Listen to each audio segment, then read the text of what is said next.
It's episode 2 of the Better Together podcast. We sit down with people within Admiral Halifax, give their stories. This week, new business trainer, Andrew P. Monaghan. What's the P stand for? What's the middle initial?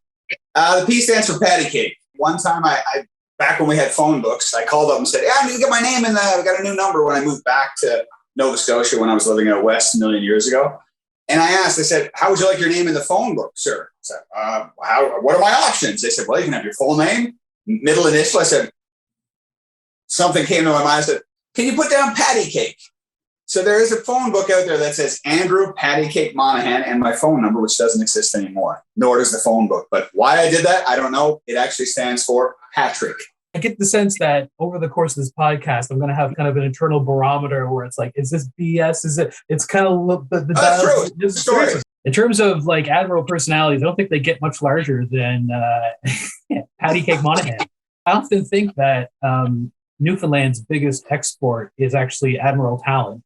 Cappy Keeping, Evan Walker, Jimmy Connors, yourself. Jimmy's actually from Labrador.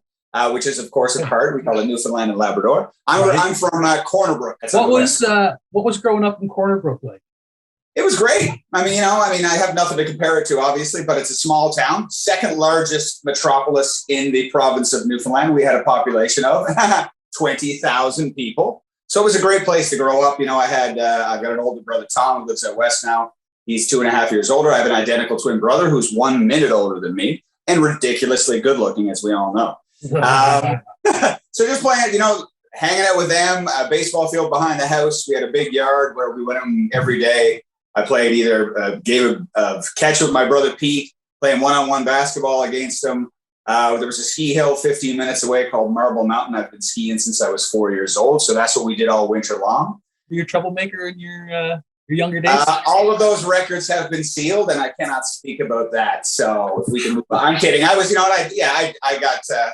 I did a few things that we all used to like setting fires. It was more because we were in Newfoundland and it was not like you could go down to the mall and you could, but it was nothing there. So you were out in the woods, playing with your buddies, playing a lot of, guns, shooting each other out in the wilderness, trying to stay out of real trouble, I guess you'd say. And occasionally a little bit of fire or, the cops got called. But hey, here I am today with a clean record. And that's all that matters, right? Whatever you do pre-19, who cares? It's in the past. 2013 was a big year for you.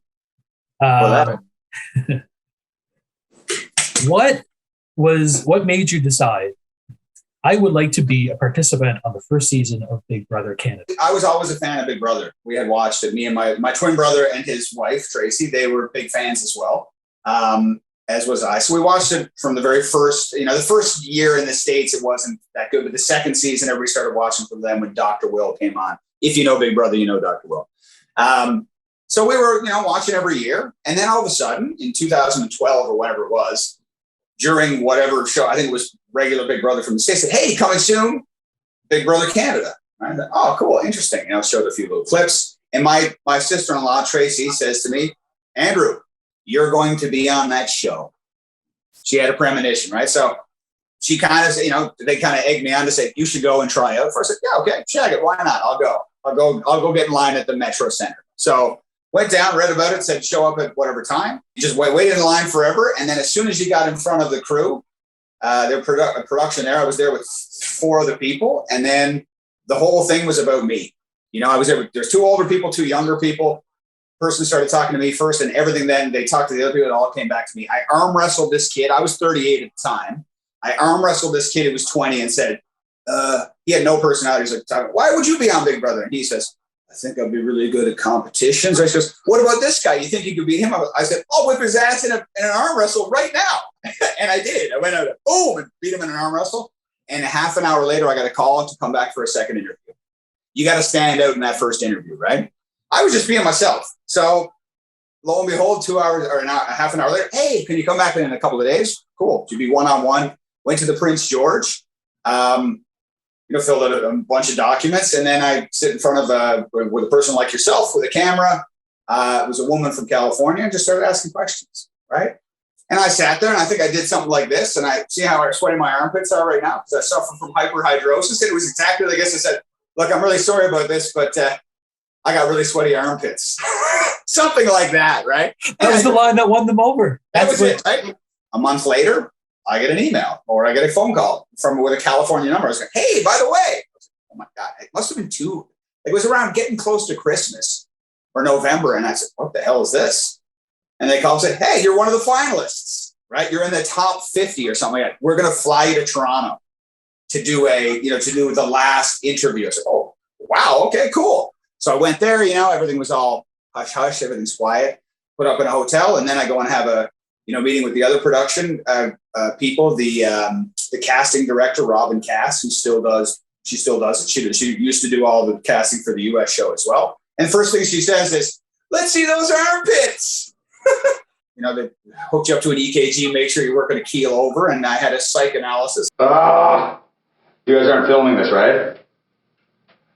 I'm Andrew from Big Brother Canada. Thankfully, I passed that somehow. And then I just forgot about it. And then next thing you know, I get a call. I don't know when that was, middle of January, saying, you're in the final group kind of thing. I was like, okay, but they don't tell you. The thing is, they're saying, we can't tell you that you're in. But by the way, can you get this time off and, fill in all these non-disclosures and all this stuff? So I was like, oh my God, I think I'm going to be on. And you can't tell anybody, right? You're not supposed to tell anybody. Thankfully, at the time for Admiral, because I was working at Admiral, right? I went and told my boss, right? And I said, look, here's the thing. And they said, okay. And I said, I have to tell you, please do not tell anybody. I said, wow, that's great. We'll sign off on it. So they were great for that. I just took a leave of absence because I could have been gone for 2 weeks. Thankfully, I was gone for 3 months.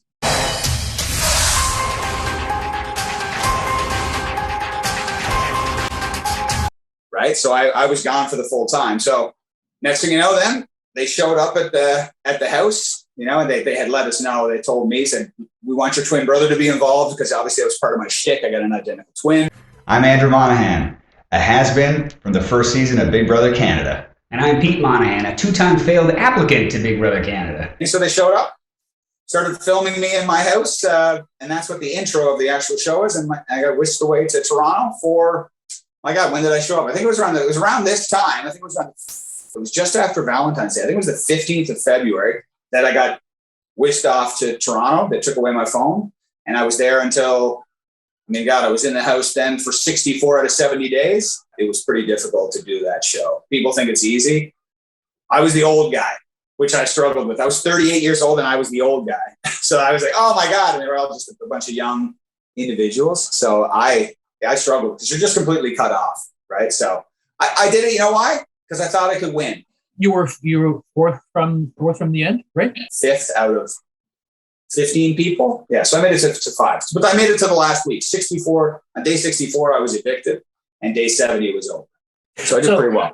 Going back to that day where they whisked you off to Toronto, they come to your house, they film you, they put you on a plane. What's going through your mind at that point? You're nervous? You're like super excited. What are you thinking? It's everything, right? You're nervous because you don't know what's going to happen. But that first part, you're kind of like, oh man, it's exciting. You know what I mean? I get to try something that, not many people have done. I mean, really, I'm one of the first 15 people who's ever been on Big Brother in Canada. Sure, they're going on to season 10 this year, but I was on the first show, first ever season. So it was very, you didn't know, right? These people now who go on it, they know that what the show is all about. They know how Big Brother Canada works. So it was a bit unknown. We didn't know if anybody would watch. But while you're waiting to get, after you go through and then you get your pictures done, which if anybody has seen my picture, it looks terrible. It looks nothing like you. Like how much time did they spend photoshopping this? Well, they photoshopped all the wrinkles out of my forehead, which I've spent a lot of time cultivating. So I was a little bit peeved about that. I was like, Jesus, what is this? But anyway, and then, I was also on a commercial where I had to sing. The more we get together. So you're doing all this type of stuff, press and whatever it was to get your shtick. And then you're waiting. And it's okay. I had another psychoanalysis, EKG, all these types of things to make sure you were healthy. And then it was getting down and it was like, okay, today is the day we're going to go. And then I got really nervous, right? Because you did not know. I had no idea who was going to be in there. That's the hard part. You don't know. You know yourself, but I don't know if is Katie going to be there, this sweet soul that I can confide in, or is it going to be these other people who are going to try and get you out, right? So just grow up for once. I am grown up. Guess what? What am I not? So then you go in the house, and wow, it was like walking into the Sahara Desert. It was so hot because they had so many cameras. It was like getting punched in the face and walking. Whoa! And then I looked. There was 5 other people there, and I just, then it started. Then I just started sort of going. You look at the cameras, and then around a day later, or even that same day, you just forgot about the cameras. So what were the first couple of days like then? So you're there. You're in the house. It's kind of a whirlwind of getting you there. You start. How did you sleep that first night? Well, the first night was brutal because, we all slept in one room. There were 7 double beds and 1 single, right? So everybody had to double up. But that first night, everybody was, struggling to sleep. I slept, but it wasn't the soundest of sleep. So that first week was probably the longest because really we weren't even on camp. There wasn't live feeds until the first eviction night and then the next day. So these people were all hamming it up to the camera. It's like no one is seeing it, right? So yeah, it was interesting. But then after the first week, once first person went out and you sort of understood how the dynamics of the group, the way that the show operated, and then you were okay with it. For me, anyway, I was like, okay, I understand the rules because I'm a rule follower. You know what I mean? That was one of the things they liked about me, and why I was picked for certain things because they knew that I was stuck to the rules. Looking back on it, I wish I wouldn't have been such a rule follower. One of the things is, or like, you're when you read this document, when you sign off to go on the show, it's like when you're going into the diary room, you're not meant to say anything like, "Hey, Katie, and hey to my family, I love you." You're never supposed to say that stuff. You're told not to say it, but people do it anyway, right? So I never did it. I just went, "I vote to evict Kyle." You know what I mean? And that's all I said. I just did my spiel in there, and then it would get edited down, but. I wish I would have said things like, "Hey, Pete, I love you. Hey, Joy and Lena, my nieces or whoever, my family, making shout outs." It's just stupid rules I shouldn't have. How important is the strategy component? Because as a viewer, you watch it and you're like, it seems like there's a fair amount of manipulation, conniving behavior, which all kind of plays into that larger strategy. Did you feel that during when you were on the show? Well, see, I played kind of a little bit of an honest game and more of my social game was quite good. I was friends with everybody. I kind of would tell stories and make them laugh. I was the funny guy, right? So nobody really targeted me. And I also was the old guy, sadly. I wasn't a 25, even though I was only 38. And I was in decent shape, but I was, viewed as the older guy. I didn't have a number one, like this guy, AJ and he was a bit of a buffoon, and he won nothing. Whereas, you had Emmett, who was the farmer, and Tom, who was the fireman, and they were both 25 and lifted a lot of weights. Like, a dynamic duo. You had Alec and Peter, who were on the Shield, a couple of nerds who were, what do you know, 2 27-year-old guys from Vancouver. Who knew they would hit it off, right? There was no 38-year-old Newfoundlander in there. It was just me, right? So I didn't really have a number 2 like these guys did. So I just kind of laid back, played it easy. Nobody really targeted me. They should have probably. My season was quite. I don't know. There was a lot of stuff in play in the background, but really it just kind of went the way that you thought it would. Right. So some of these people had these plans and, a guy like Peter Brown, who was on my season, very loud and a little bit obnoxious in the diary room. It was all a show. He was like, I'm doing all this stuff. It's like, you didn't win anything or have anything to do with it. But that's just how also production they can do what they want. And the way that it comes out can be vastly different. I'll give you one example of that. I had a task. I had to prepare a meal for the whole house that was supposed to taste terrible. And I had to get somebody to say that it tasted good. If I did that, the whole house won pizza and beer, right? Here's a little known fact about that guy, Peter Brown. He doesn't eat anything except for chicken nuggets and French fries. He's got a food aversion, they like to call it, right? So everybody's like, "Oh, poor Peter." I was like, sure, whatever. So he's on camera then later on talking about the food. He said, "It was disgusting." I was like, "That dude ate nothing but plain pasta." And lo and behold, he's in there making comments about how terrible it tastes. I was like, "Mother, you go eat some nuggets." That's all he liked. But of course, he's in there. "It was terrible." It's all about production. It was cool that I had quite an experience because I got to experience a lot of things Big Brother wise, right? I was a head of household twice. I won 2 vetoes. A veto won a prize with it, 10,000. I won a movie night from a veto competition. I was a have-not. My twin brother came into the house we had a moment that was it was called the Yes. Okay. I wanted to talk to you about that because this is the clip the first clip I found on YouTube, which really kind of like took me aback a bit because it's pretty emotional. Where he comes in and he's showing you photos of his twin daughters. Yes, and talking about how you're in the Herald and you got to remain stone faced. Yeah, and I can tell your lips quivering a bit, man. Tears pouring down my face. Yeah. This was called the freeze challenge. We got to what were we down to final 5 at that point, and they say we're going to have this thing called the freeze challenge. Every time you hear Big Brother say house guests freeze, you have to stop what you're doing and just stand there until they say house guests unfreeze. So like, okay, cool. And then if you do it, there'll be a prize from home, something like that. You know, what does it be? And I said to the guys, this will be a piece of cake. They want us to win this, right? Okay, cool. So we're out, just doing our normal thing in the hot tub. You're just lounging around in this house, right, making food or whatever. House gets freeze. And the first time we froze, who came in first? Oh yeah, a sumo wrestler. Gets a muffin, eats it, comes right up in my face. And then he left. Right? And they said, house guest unfreeze. Like, holy cow, what was that? So it froze again. Toronto Argonauts cheerleaders came in. And then freeze. And then my brother comes in. House guests freeze.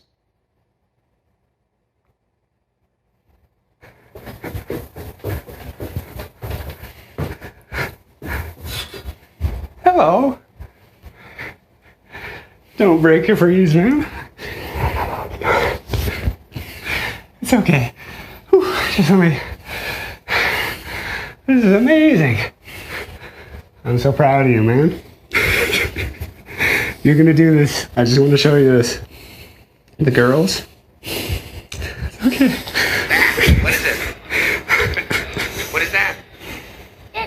It's a turtle. Look. Say turtle. Joy, what is it? What do you see? What is it? Can you say turtle? Joy, what's that over there? They miss you, man. They say, you were in the Chronicle Herald, and there's a picture of you. And we say, where's Uncle Andrew? And they point, and they say, Unc. By the time you get out, they'll totally be able to say it, man. I'm so proud of you, man. I didn't move. Any of those other people, I guarantee you, they would just went and ran off and hugged him. I wish, looking back, it's kind of my moment on the show that people know, right? Because it was quite an emotional moment. But I wish I would have just ran to him instead. Would you say that's probably your fondest memory from your time on the show? But really, my fondest memory was when it was over. And I don't mean that in a bad way, but I mean when you're done. So when the show was done, Jillian came out as the winner, and there was all this controversy because she wasn't supposed to win. That doesn't matter. Then the show's over. My brother and my sister-in-law and a friend or two are in the audience. They were able to come in with me and had a tour of the house. Right. So after the show was over, everybody got to go in with their family. We met the other families and stuff, and it was just nice then to go back to my hotel room with my brother and then to just start the decompression. The one thing that for me, I wish I could have been 100% authentic Andrew. I wasn't. And a lot of people said that to me because I didn't want to lose my job. I was concerned about what I was saying in the diary room. Not that I'm a bad person or anything, but I like to make jokes. You know what I mean? So I was always very concerned. Like I was talking about Peter Brown, like they were asking, one of the challenges we had, it was called the Say Yes Challenge, right? I had to dress as a French maid and get my legs waxed. You know what this guy had to do? He had to eat a salad. Do you know what I mean? But because he had such a food aversion, and everybody's like, oh, that poor guy. Jillian comes out and says, who can't eat a salad? And I'm saying, poor guy can't eat a salad. Little things like that.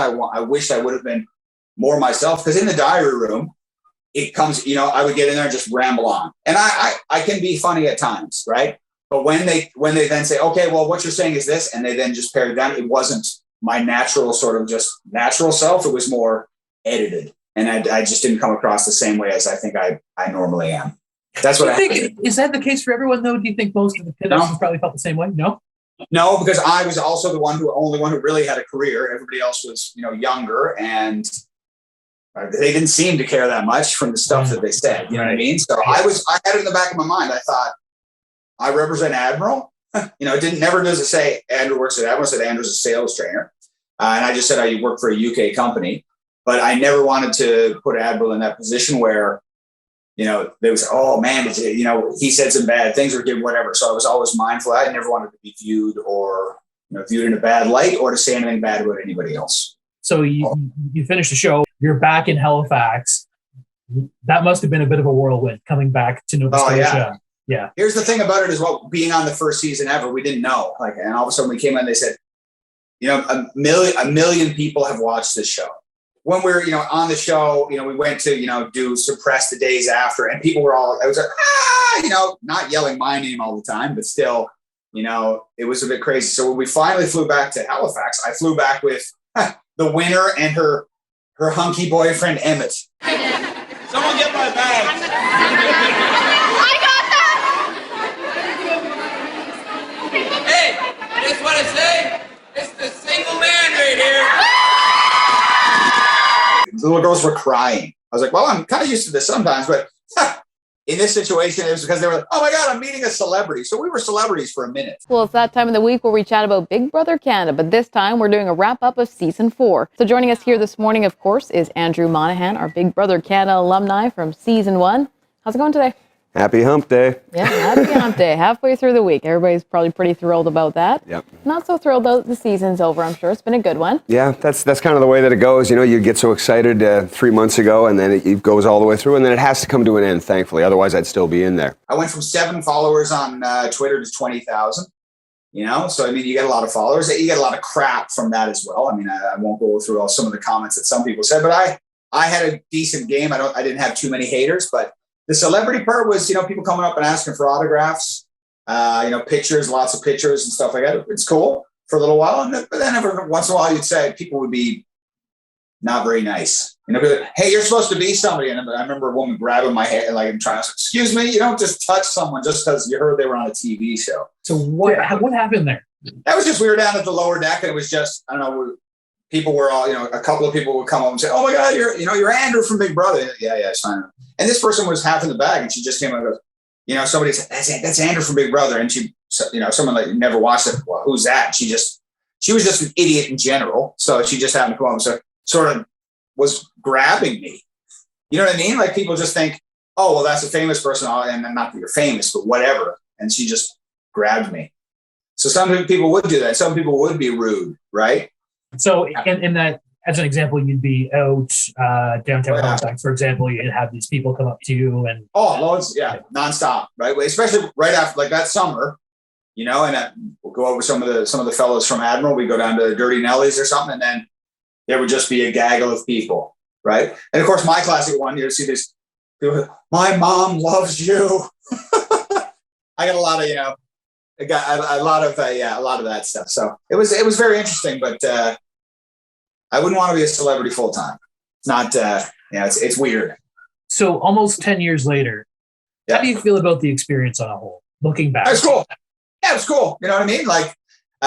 So it was like, hey, would you go back on? It's like, well, of course I would, because I would do it as an opportunity to try and win $100,000. That's the prize.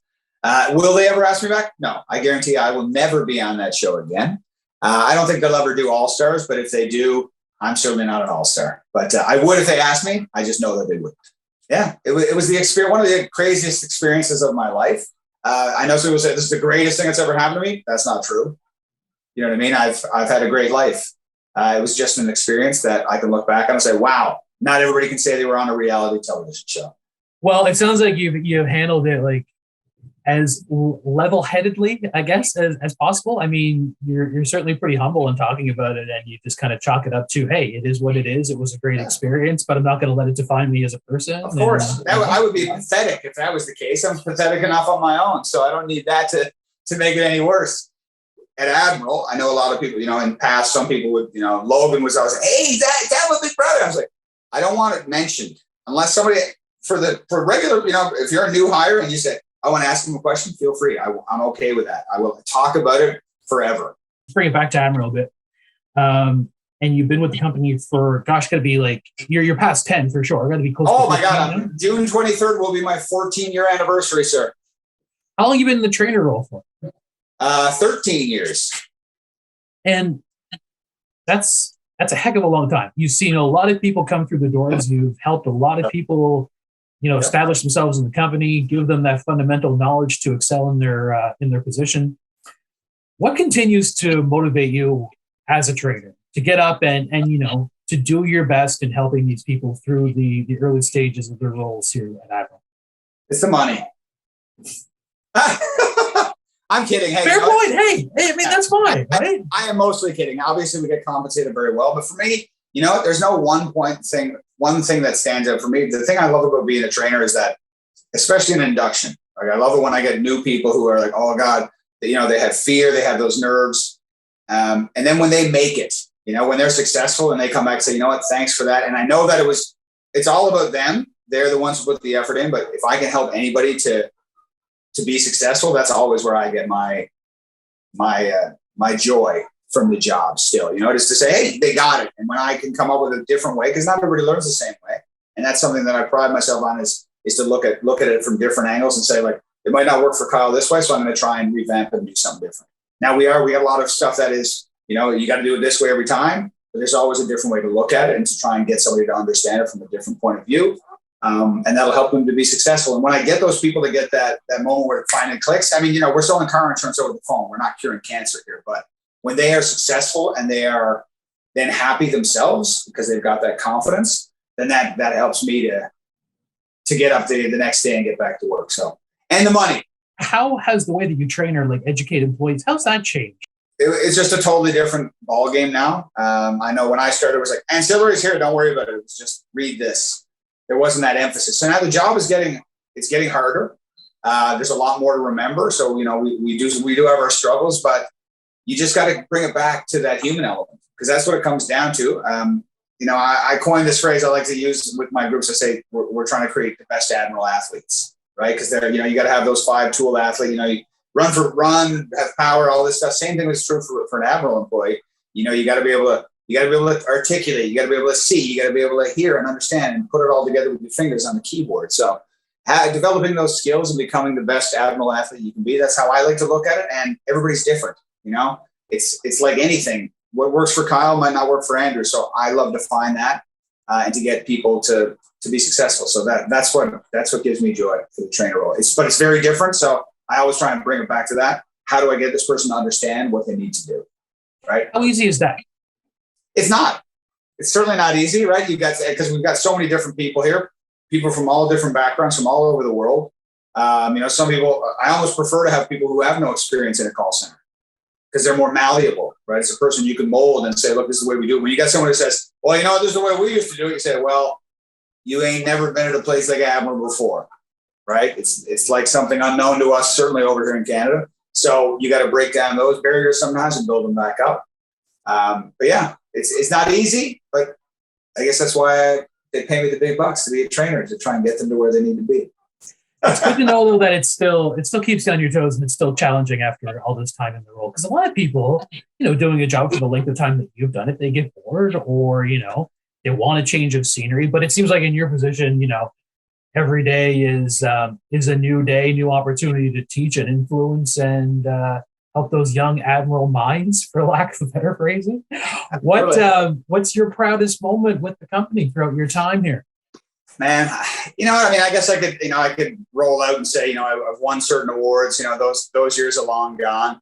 For me, it still comes back to just, my proudest moment is always when I get someone who is struggling at the beginning and they come through at the end and they're successful, right? Because when I look at a group of an induction, I never know who's going to be that person, but there's always one or two who, they're going to have their struggles, but they want to do well. And I appreciate that. So for me, my proudest moment is there's many of them. It's when people are successful and maybe they didn't think they had a chance, and we didn't give up on them, right? I don't break it down to individual accolades. Like I said, that doesn't matter to me. I don't get any more incentive or any more money if a person is successful. It just that helps me to sleep at night, I guess, to make sure I'm doing my best to help people, and that's why I like being a trainer. But it's a role that kind of falls to the background a little bit, right? And you're responsible for ensuring that these people come out of the classroom environment, model office, they're set for success. Yeah. So having said that, looking ahead to the next 10 years, 5 years, what's your role like in the training position? How is it going to change, do you think? I hope that it evolves into, with this technology, I hope that it becomes a lot more user friendly, because that's the struggle now is as good as a person is, they're limited by the technology that we have with us, and sometimes being across the ocean, being a satellite site, sometimes it adds extra issues. So hopefully once we get all of our, corporate laptops and, Guidewire evolves it to be a much better quoting system, and scripting like C3 gets amalgamated into something so that we can have, less compliance issues, then I think it's just going to make for, a better work environment, better individuals for, doing the job that we want them to do, and more success for everyone. And as a shareholder, that's all I can ask for. So when I get those payouts every couple of times a year, well, then they're high. Before we wrap up, what is your big piece of advice for folks who are in training, maybe struggling in the role, still trying to, well, they're out of training, they're struggling a bit, they find the days to be challenging. What would you say to them to motivate them and get their chins up? I would say just, if you want to be successful, give it your all. You're going to have good days and bad days, but at the end of the day, all we're doing is having a conversation with somebody and trying to sell them some insurance. So don't make it bigger than it is, because it's not that big, right? Your manager, I'm sure we want you to do the job the right way, but at the end of the day, you're just having a conversation with somebody. So remember that. Keep it simple. That's a really pragmatic and basic way of looking at it at the end of the day, man. Listen, thanks for taking the time out, buddy. It was great chatting with you and your mountain of stories. It was great to hear some of them. Thanks a bunch. All right. Sorry I've sweat my whole way through this, but I suffer from hyperhidrosis. Maybe I'll get on the next season of Big Brother Canada. Maybe not. But hey, great to see you, Katie. See you on the links. Cheers, bud.